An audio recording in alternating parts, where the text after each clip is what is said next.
Eu quero começar perguntando para vocês. Vocês sabiam qual é a primeira pergunta que foi feita no livro de Gênesis? Primeira pergunta na Bíblia.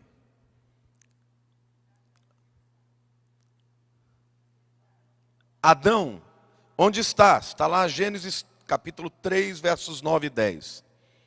E chamou o Senhor Deus ao homem e lhe perguntou: onde estás? Ele respondeu: ouvi a tua voz no jardim, e porque estava nu, tive medo e me escondi.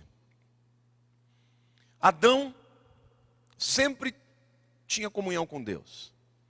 Mas a partir do momento que ele pecou e teve consciência do seu pecado, ele fugiu de Deus. Diga para a pessoa do teu lado: a consciência do pecado nos afasta de Deus. Tem gente que pensa que o pecado, a consciência do pecado vai levar a pessoa a Deus. Não é assim que funciona. Quando você peca e tem consciência do pecado, imediatamente vem no seu coração o sentimento de inadequação. Deus não vai me aceitar. Deus é muito santo e eu sou pecador. Quando Pedro descobriu que Jesus estava ressurreto na praia, e ele estava no barco, nu, ele mergulhou na água. Muitas pessoas estão fugindo de Deus por causa do seu pecado e da culpa que o pecado causa. Mas vocês sabem qual que foi a primeira pergunta do Novo Testamento? Essa não é tão fácil. Está lá em Mateus capítulo 2, versículo 2, em que os magos que estão vindo do Oriente dizem o seguinte: e perguntaram: onde está o recém-nascido rei dos judeus? Porque vimos a sua estrela no Oriente e viemos para adorá-lo. No Velho Testamento, a primeira pergunta é a pergunta de Deus que procura o homem que está fugindo. Mas no Novo Testamento, a primeira pergunta é de pagãos, homens pecadores, que estão à procura de Jesus. Querido, é isso que Jesus faz na vida das pessoas. Jesus nunca veio a este mundo para condenar, mas veio para salvar e libertar. O pecado é uma realidade, ele existe. Mas muita gente pensa que o propósito de Deus em relação ao pecador é condená-lo. E por isso as pessoas preferem adiar, postergar, fugir este encontro que um dia todos vamos ter. Mas Jesus não. Jesus, ele tinha esta característica de atrair os pecadores. Vocês sabiam que Jesus foi chamado de amigo dos pecadores? Olhe para o teu irmão e diga assim: graças a Deus. Quero deixar bem claro que eu não estou aqui de forma alguma anuindo ao pecado. O que eu estou te dizendo é que ainda que sejamos pecador, há uma solução para o nosso pecado. Buscar a Jesus e ser transformado, e ser restaurado, e ser liberto. Amém? Jesus certa vez estava pregando no Sermão do Monte, e a Bíblia diz que quando ele desce da montanha, ele vai direto para um leproso. E o leproso provavelmente estava disfarçado. Por quê? Porque o leproso não podia andar no meio das pessoas. Ele era expulso das comunidades. E aquele leproso certamente ouviu falar de Jesus, falou: esse homem tem uma coisa para mim, tem uma bênção para mim. E este homem é diferente, ele não condena o leproso. Não condena os pecadores. Ele veio para salvá-los. E ele se mistura à multidão. E a Bíblia diz que Jesus desce e vai direto até ele. E quando Jesus chega a ele, ele diz: Senhor, eu sei que tu podes, se quiseres, tu podes me curar. E Jesus estende a mão e diz: eu quero ser curado. Olha para a pessoa do teu lado e diga assim: a graça de Jesus é poderosa para mudar a sua vida. A mensagem de hoje, eu chamei de a história da graça. E eu não vou nem ler o texto a partir do qual nós vamos refletir e pregar, porque é um texto de uma genealogia. Você já chegou a ler uma genealogia e falar, puxa vida, que coisa chata? Abra lá Mateus capítulo 1.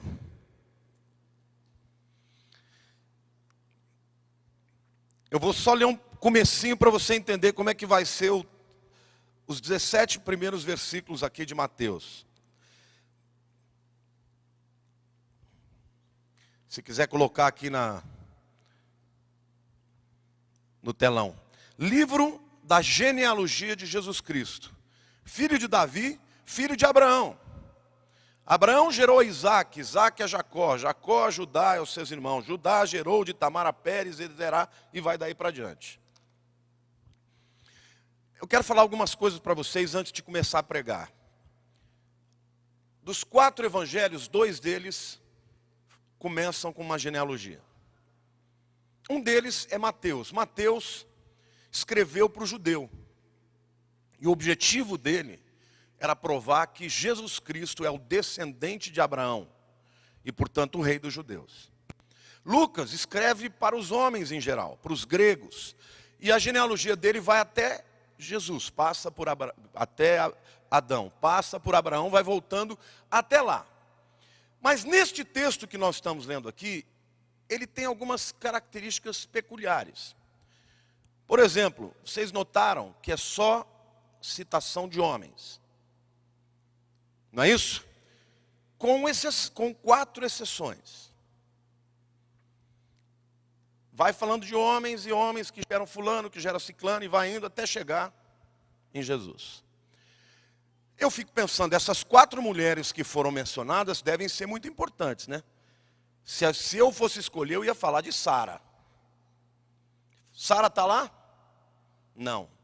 Eu poderia falar de Rebeca, mulher de Isaac, mulher importante, está lá?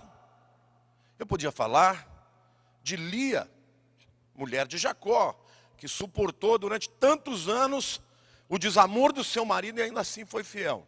Ela está lá? Queridos, só 4 mulheres aparecem aí.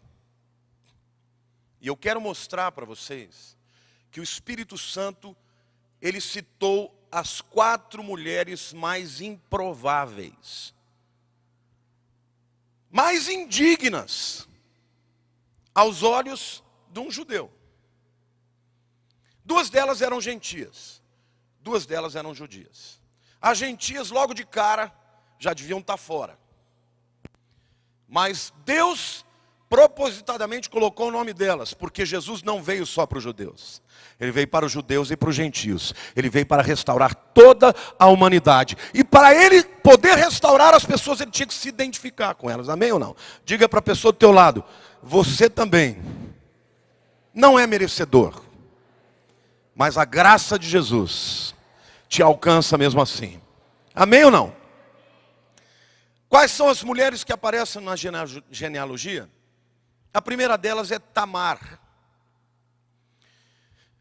É interessante. Os rabinos não entendem porque Tamar aparece no livro de Gênesis. Porque no capítulo 37, Moisés está contando sobre a história de José. Aí ele faz um parênteses e conta essa história que eu vou falar para vocês. E no 39 ele volta para José. Então, para um rabino, os rabinos falam, mas por que ele fez esse parênteses aqui? Por que ele está contando a história de José e no meio disso ele conta essa história feia? Eu quero contar então rapidamente para vocês. Isso está no livro, no capítulo 38 de Gênesis. Tamar casou-se com o primogênito de Judá, chamado Er. E a Bíblia diz que esse Er era tão mau que ele morreu. E pela lei do levirato, os outros filhos de Judá tinham que suscitar descendência para Tamar e para Judá. O segundo filho era Onã. Já ouviu falar de Onã? Vocês já ouviram falar de onanismo? Quem já ouviu falar? Esse é um termo científico que diz para a pessoa, desculpe, eu vou falar de coisas aqui que vocês talvez não vão ficar meio chocados, mas onanismo significa masturbação. Por quê? Porque Onã, ele deveria suscitar descendência para Tamar.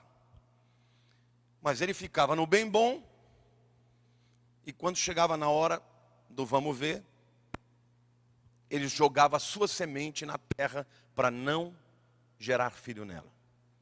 O que Deus fez? Matou. Essa é a história de Tamar. Acontece que Judá chega para ela e fala, você espera meu filho mais novo crescer, depois fica aí viúva que depois eu vou te fazer, ele vai suscitar sua descendência. Ela não quis esperar. Simplesmente, certa vez, quando Judá perde uma das suas filhas, fica muito triste, e ele sai do meio do seu povo, Tamar, sabendo disso, se veste de prostituta. E ela se veste de prostituta e se oferece a ele. E ele então pergunta, qual é o seu preço? Eu vou te pagar um filhote aí de carneiro. Mas onde que ele está? Não está aqui, eu vou mandar buscar. Não, então eu quero uma garantia. E aí então ele deixa o seu anel, o anel da sua família, e o seu cajado, e mais alguns badulaques. E vai embora. Usou a prostituta e foi embora. Acontece que, quando ele manda trazer o animal, a prostituta sumiu. 3 meses depois, Judá fica sabendo que a sua nora, Tamar, ela era a nora dele, está grávida.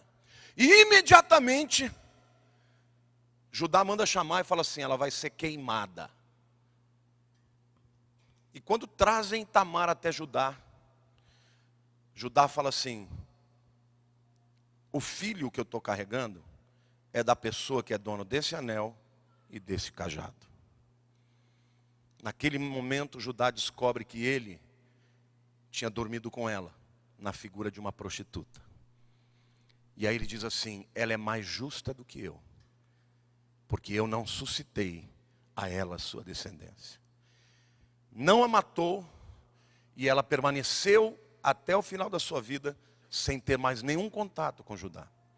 Agora, por que a Bíblia está falando sobre isso? Uma mulher digna de menção do Salvador Jesus. Uma mulher que agiu absolutamente errado. Sabe por quê, queridos? Porque Jesus veio se identificar com os pecadores. Tem gente que esconde, a sua genealogia. Só conta quando a família é boa. Não conta as coisas ruins. Mas eu quero dizer para você que Deus não está preocupado com o seu passado. Diga assim, Deus não está preocupado com o meu passado. Diga, Deus está preocupado com o meu futuro. Amém ou não? Porque a graça de Jesus é capaz de transformar o seu passado e fazer do seu futuro algo que vale a pena. A segunda mulher que é citada por Jesus é Raabe. Vocês se lembram de Raabe? Quem é Raabe? Coisa linda. Agora, todo quanto é menino que faz chorinho assim, eu falo, ai que lindo. E daqui uns tempinhos é o Enzo que vai estar por aí, né? Bom, Raabe era uma prostituta de Jericó, cananeia. Quando os espias entram em Jericó, Moisés manda 2 espias. E esses 2 espias chegaram na casa de Raabe, porque a casa dela uma das paredes da casa dela era um muro que circundava, né? Circuncidava não, estou lendo muita coisa de judeu. Bom, para encurtar a conversa, quando eles chegam lá, Raabe esconde os 2 espias. O rei de Jericó procura e pergunta para ela se ela estava escondendo os 2. Ela diz que não. E secretamente, ela liberta os 2 espias. Mas o que para mim é incrível, é interessantíssimo nesse texto, está lá em Josué capítulo 2, a partir do versículo 8, diz assim, antes que os espias se deitassem, foi ela ter com eles ao eirado e lhes disse, Josué 2, de 8 em diante, bem sei que o Senhor vos deu esta terra, e que o pavor que infundis caiu sobre nós, e que todos os moradores da terra estão desmaiados, porque temos ouvido que o Senhor secou as águas do Mar Vermelho diante de vós, quando saístes do Egito, e também o que fizestes aos 2 reis dos amorreus, Seom e Og, que estavam além do Jordão, os quais destruístes. Ouvindo isto, desmaiou-nos o coração, e em ninguém mais há ânimo algum por causa da vossa presença, porque o Senhor vosso Deus é Deus assim em cima nos céus e embaixo na terra. Agora, pois, jurai-me, vos peço, pelo Senhor, que assim como usei de misericórdia para convosco, também dela usareis para com a casa de meu pai, e que me dareis um certo sinal de que conservareis a vida a meu pai e a minha mãe, como também aos meus irmãos e minhas irmãs, com tudo o que tem, e que livrareis a nossa vida da morte. Então lhes disseram os homens: a nossa vida responderá pela vossa, se não denunciardes essa nossa missão. E será, pois, que dando-nos o Senhor esta terra, usaremos contigo de misericórdia e fidelidade. Então ela os fez descer por uma corda pela janela, porque a casa em que residia estava sobre o muro da cidade. E disse-lhes: ide-vos ao monte, para que porventura vos não encontrem os perseguidores. Escondei-vos lá 3 dias até que voltem, e depois tomareis o vosso caminho. O que eu acho mais extraordinário na vida de Raabe, ela não presenciou a travessia do Mar Vermelho. Ela só ouviu falar. Ela não viu nenhum dos milagres de Deus. Ela só ouviu falar. E mesmo o povo de Israel, que passou por todo aquele tipo de livramento, muitos descreram. Quando Moisés traz os 12 espias, 10 deles começam a dizer: olha a terra maravilhosa, de fato ela mana leite e mel, mas tem gigantes lá, nós não vamos conseguir. Raabe, não. Ela nunca viu nada, mas ela ouviu falar e ela disse: eu sei que o Deus de Israel é Deus nos céus, é Deus debaixo da terra e Deus na terra. Amém ou não? A Bíblia menciona esta mulher simplesmente por causa da sua fé. Amém ou não? Pode aplaudir.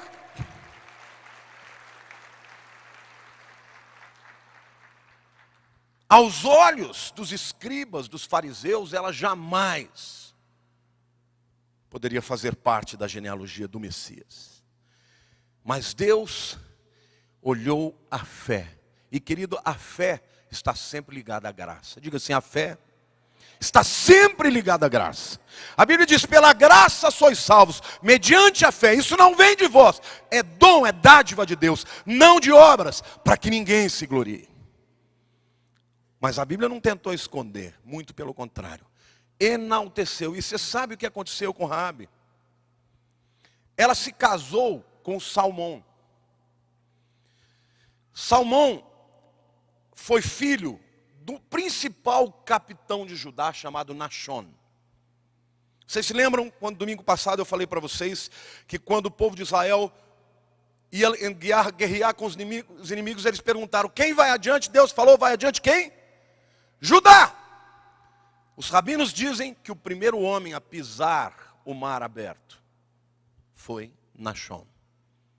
Raabe, a prostituta, se casou com o filho de um capitão honrado, do homem que conduziu os exércitos de Israel. E ela, meu querido, se tornou trisavó do rei Davi. Deus não está preocupado com o seu passado. Deus está preocupado com o seu futuro. A graça de Deus, ela permeia. Desde que o homem fugiu de Deus, a história da palavra é Deus procurando o homem para trazê-lo de volta para a sua presença. E Deus descobriu que não haveria outro meio a não ser a graça. Diga para o teu irmão do lado aí: até prostituta pode ser transformada pela graça de Jesus. Amém ou não?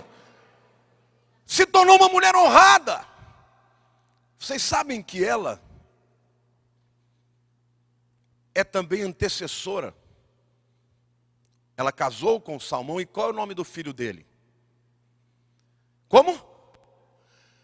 Boaz, Quem é Boaz? Vocês se lembram da história de Ruth? Boaz é aquele homem rico. Boaz é aquele solteirão cobiçado, que se casou com Ruth, a moabita. Vejam que coisa tremenda, Deus mudou a sorte. Os espias escaparam e quando eles vieram para destruir Jericó, estava lá um cordão escarlate vermelho pela janela pendurado, porque este era o sinal da graça, o sinal de que eles não seriam destruídos, era uma corda vermelha pendurada. E quando vieram os israelitas, destruíram a cidade de Jericó, mas a família de Raabe e Raabe foram preservadas. Quero dizer para você, querido, que o cordão, o sinal do cordão vermelho é o sangue do Cordeiro que protege você de toda destruição. É o sinal de Deus na sua vida que faz com que a tua vida seja transformada e você, de um passado obscuro, se torne alguém com uma esperança de ter a honra de Deus na sua história. Amém? Glória a Deus, pode aplaudir o Senhor, porque a palavra de Deus é maravilhosa. A próxima mulher a ser citada, Ruth. Tem até um livro na Bíblia contando a história dela. Ruth, todo mundo fala sobre ela porque ela, vocês sabem, Noemi, a sua sogra, com seu marido, foram para a terra de Moabe, porque houve uma grande seca em Israel. E quando lá ela chega, ela perde o marido, perde os 2 filhos, que já haviam se casado com 2 mulheres moabitas. E na hora de voltar, ela fala, bom, não tenho mais filhos, eu vou embora. E ela volta. Uma das noras decide ficar. E a outra, a despeito dela ficar dizendo, fique. Ruth fala, não me instes para que te deixe, porque onde quer que tu fores, irei também. O teu Deus é o meu Deus, o teu povo é meu povo. Muita gente fala de Ruth como sendo uma mulher honrada. De fato, ela era uma mulher honrada. Mas tinha um problema. Ela era moabita. Olhe para a pessoa do teu lado e fala, nem sempre o problema é o que você faz, mas de onde você vem. Tem muita gente que carrega estigma na sua vida, por ser filho de pais que fizeram coisas erradas, pais que foram presos, pais que foram envergonhados. Eu quero declarar para você, Deus não está preocupado com o teu passado. Deus está interessado no seu futuro. Deus não está preocupado com os erros dos seus, porque Ele tem poder para transformar a tua sorte. Amém ou não? Houve um tempo em que a igreja ficava correndo atrás de saber 500 gerações. O que fez, o que não fez, a pessoa tinha que fazer uma contabilidade enorme. Ah, minha vida está assim por causa da 50ª geração. Me desculpe, Jesus já acabou com toda a maldição. Jesus já limpou toda a maldição. Você está livre. Você está livre.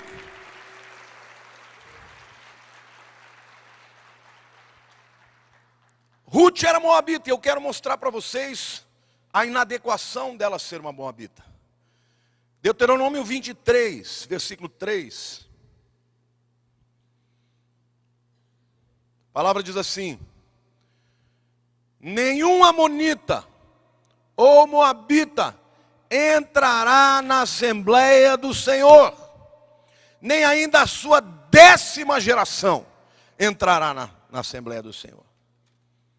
Por uma razão simples. Quando o povo de Israel foi entrar na terra, o caminho mais rápido era através da terra de Amon e Moabe. Hoje seria a Jordânia. Quando vocês foram comigo a Israel, vocês viram as montanhas de Moabe, aquelas montanhas vermelhas, perto ali do Mar Morto. Deus falou, nem a 10ª geração, até a 10ª geração, se alguém casar com uma moabita, até a 10ª geração será maldito e não pode entrar na congregação de Deus. Querido, a lei faz isso. O apóstolo Paulo diz que a força do pecado, diga assim, a força do pecado é a lei. Por exemplo, Se alguém chega para você e fala, não pode comer chocolate, o que vai ficar no teu coração? O que você quer comer? Paulo diz claramente, se a lei não tivesse me dito para não fazer, eu não teria pecado. Acontece que a lei, ela simplesmente aponta a santidade de Deus. E ela revela a nossa incapacidade de cumpri-la. Mas eu quero dizer para você, que ainda que a lei seja perfeita, o apóstolo Paulo diz que ela não foi poderosa para salvar. Ela diz que ela é o aio. Ela aponta para Jesus. Quando eu leio os 10 mandamentos, eu percebo quanto pecador que eu sou. Queridos, tem muitos crentes tentando viver debaixo da lei. Deixa eu te dizer uma coisa.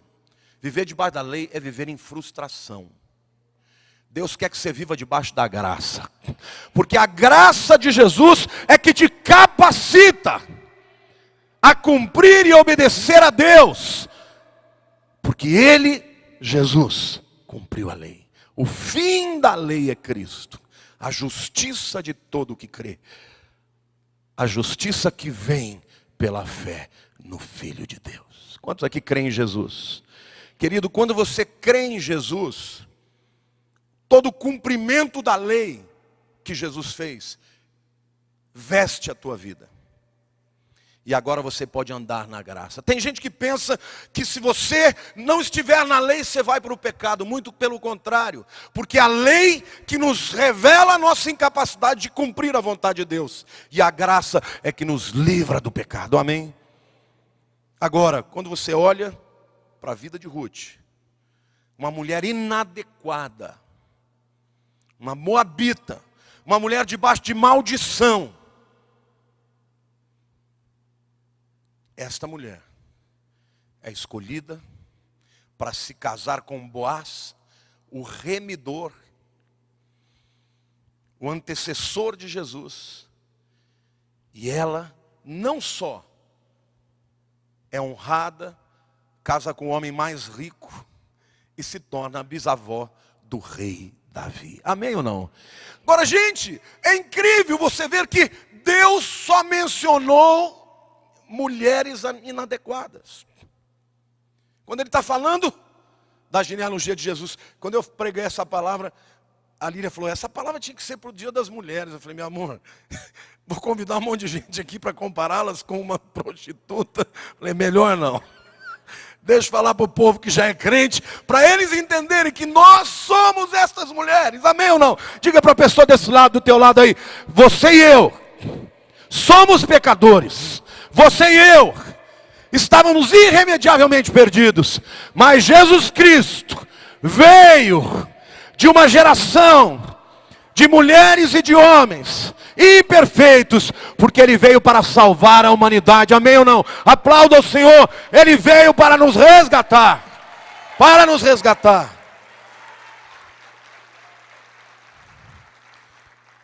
Gálatas 3, 13 e 14 diz assim: Cristo nos resgatou da maldição da lei, fazendo-se Ele próprio maldição em nosso lugar. Porque está escrito, maldito todo aquele que for pendurado no madeiro, para que a bênção de Abraão chegasse aos gentios em Jesus Cristo, a fim de que recebêssemos pela fé o Espírito prometido. Amém, queridos? Não existe maldição sobre a sua vida que Jesus já não tenha quebrado. Não olhe para o passado, olhe para o futuro. O apóstolo Paulo descobriu isso de uma maneira muito amarga, porque ele fez de tudo para cumprir a lei. E quando ele reconhece Jesus como Senhor, ele percebe que ele foi nada mais do que um assassino. Por isso Paulo passa a sua vida inteira lutando para que o evangelho da graça fosse manifesto aos gentios, esquecendo-me das coisas que para trás ficam e avançando para as que diante de mim estão.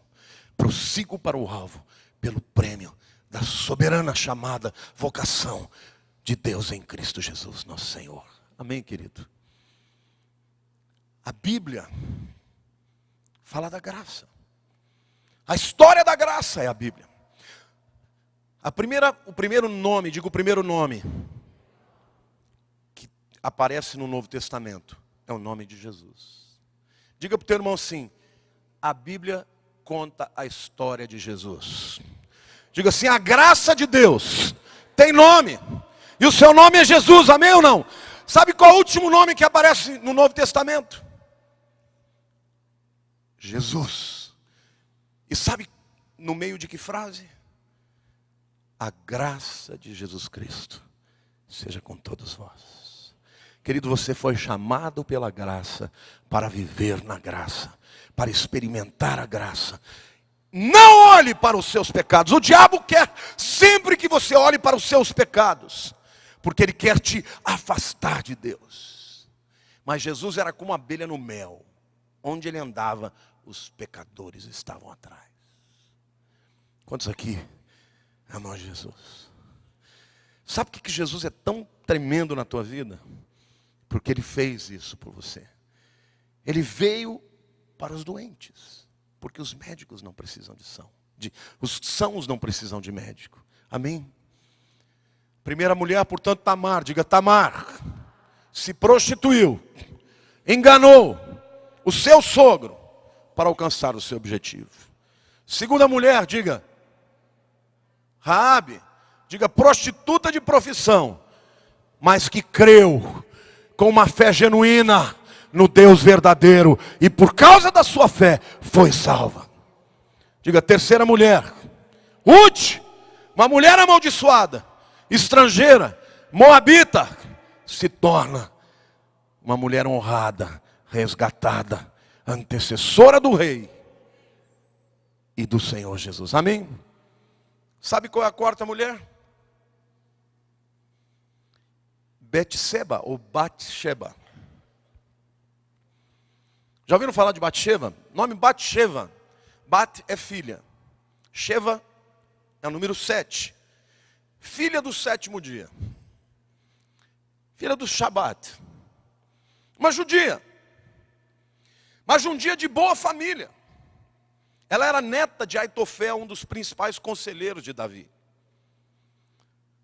Esposa de um capitão honrado, amigo de Davi, Urias. Amigo de muitas batalhas. Honrava Davi. E no entanto, por causa de um erro extraordinário do rei Davi. A minha mãe, ela tem uma irmã, até a pessoa que me convidou para ir ao acampamento que eu me converti, a Zélia, Eliana conhece bem, ela dizia assim, olha, dona Rosa, eu confio no Orlando. Orlando era o marido dela. Mas até o rei Davizinho escorregou, então fico de olho. Olha para a pessoa do teu lado, fica de olho.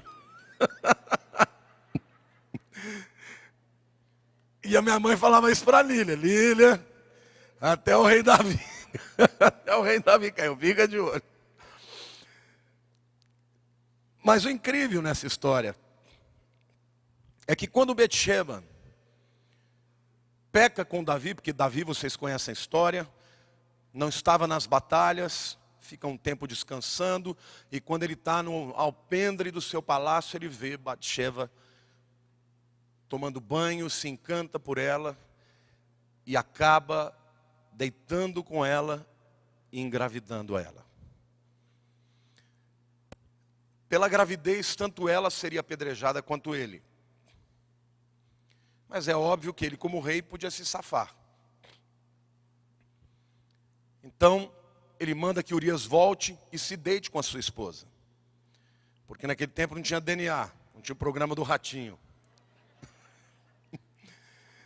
Então, não dava para descobrir. Acontece que o jovem era tão leal que ele disse, rei, eu não posso ficar descansando em casa quando os meus irmãos estão em batalha. Eu não vou. Eu vou guerrear. E Davi, então, além de ter começado um pecado sério de traição, ele tem que cometer um pior, de assassinato, para preservar a vida de Betseba.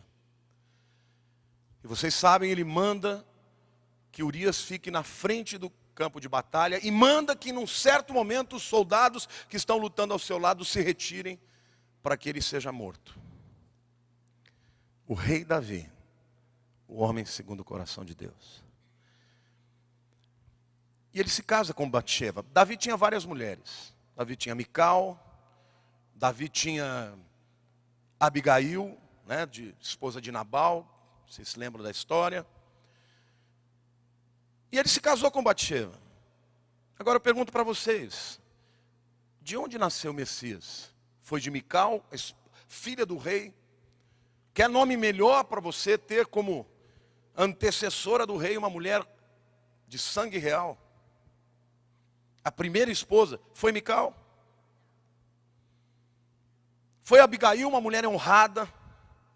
Os rabinos dizem que Abigail era uma mulher cheia de dotes, cheia de feminina, uma mulher de Deus. Foi Abigail, foi de Batseba, a mulher do pecado. Concebeu Salomão, e Salomão foi o antecessor de Jesus. O que eu fico pensando, queridos, que por trás dessa genealogia, Deus tinha um propósito. E o propósito era mostrar que todos nós somos irremediavelmente perdidos sem Jesus. Mas que quando alguém encontra a graça de Deus, porque o mais lindo nessa história de Batseba é que na lei judaica não havia um sacrifício para perdoar nenhum desses dois pecados. Se você ler o Velho Testamento, você vai descobrir diversos tipos de sacrifícios para diversos tipos de pecados.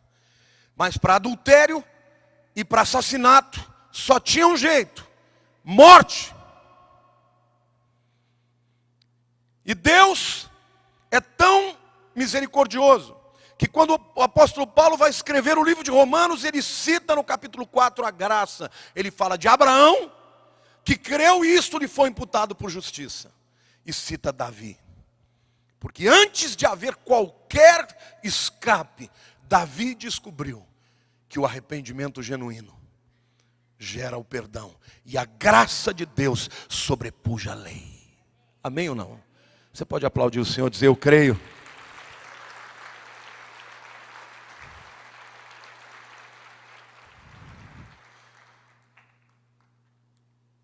E a última mulher, eu disse de 4, né? Porque a quinta é a mãe de Jesus. Maria. Maria, uma jovem extraordinária, mas que foi encontrada numa situação complicada. Afinal de contas, ela estava noiva de José e achou-se grávida. E José, porque era um homem bom, queria abandoná-la em segredo. Mas o anjo diz: aquele que concebeu é do Espírito, que foi concebido é do Espírito Santo. Mais uma vez, a graça de Deus. Maria não teve que fazer absolutamente nada para conceber. Queridos, vou dizer uma coisa para vocês: foi a única vez. Ninguém mais se engravidou, não adianta dizer foi do Espírito Santo, que não foi. É bom avisar, porque não tem escapatória. Mas Maria também foi uma mulher agraciada, porque ela não fez absolutamente nada. E o anjo disse: bendita sois vós entre as mulheres. Essa é a graça, essa é a história da graça, queridos. A história da graça é a história em que Deus encontra o homem que fugiu. No Gênesis, como eu disse a vocês, a primeira pergunta revela Deus procurando o homem que se escondeu. A primeira pergunta do Novo Testamento: são homens gentios vindo do Oriente à procura de Jesus.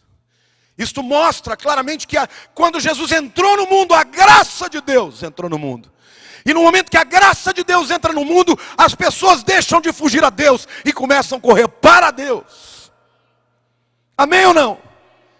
2 homens pecaram contra Jesus gravemente. 2 discípulos, Pedro e Judas. Judas, porque não conhecia a graça, foi e se matou, porque não havia nada que ele pudesse fazer para retroagir, para retroceder o seu pecado. Pedro correu para Jesus.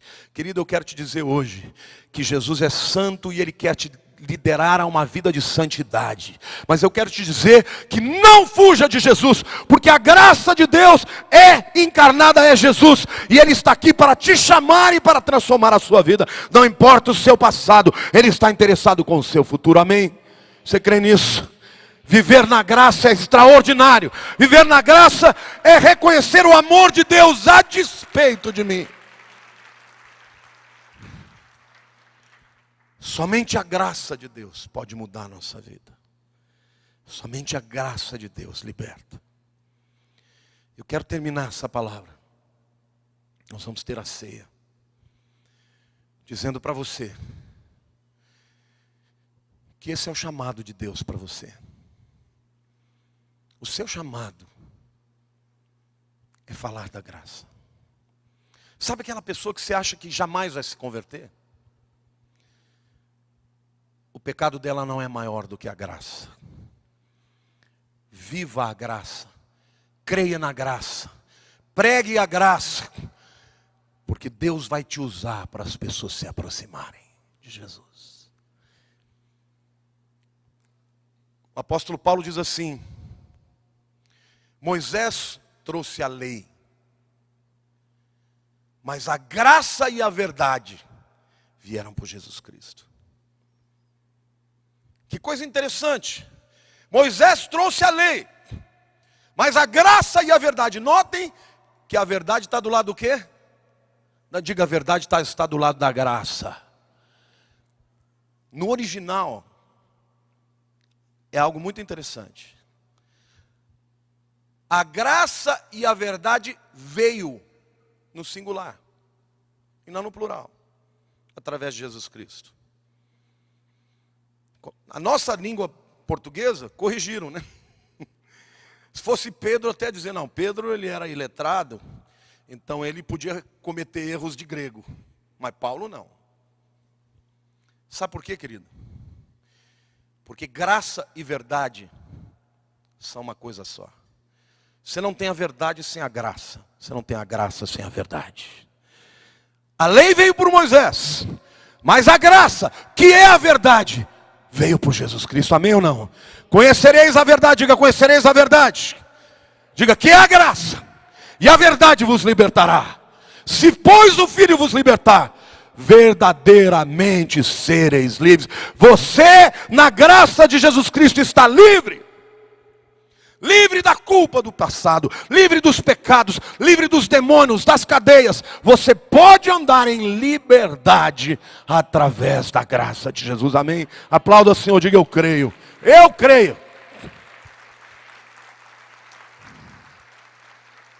Esta é a mensagem que você e eu fomos chamados para pregar.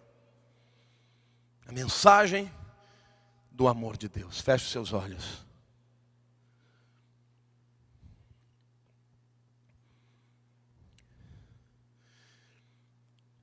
O Senhor está querendo que você entenda hoje, meu querido.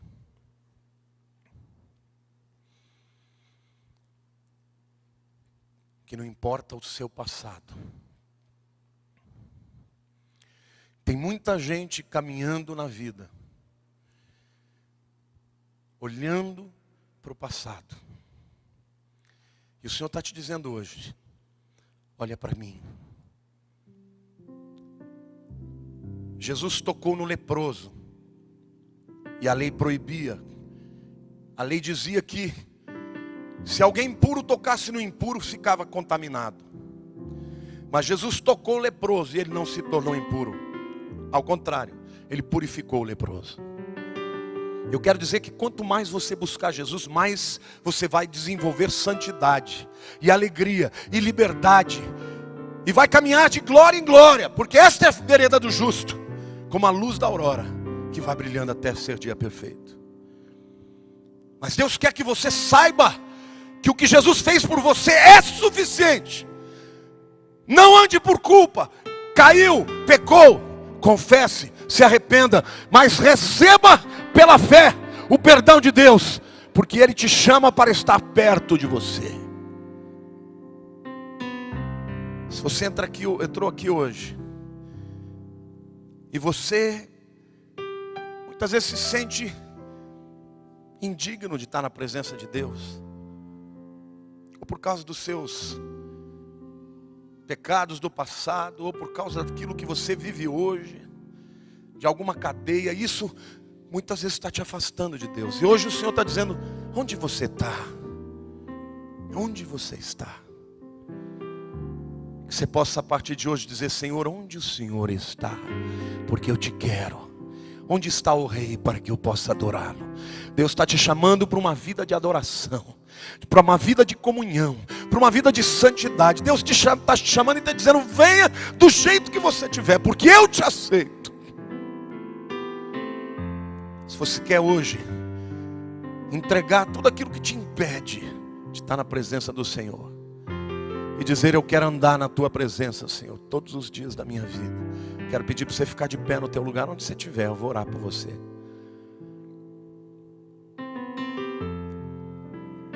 Pode ficar de pé, querido, não tenha vergonha. Esse é o momento de você falar para Deus: Deus, eu quero andar na graça.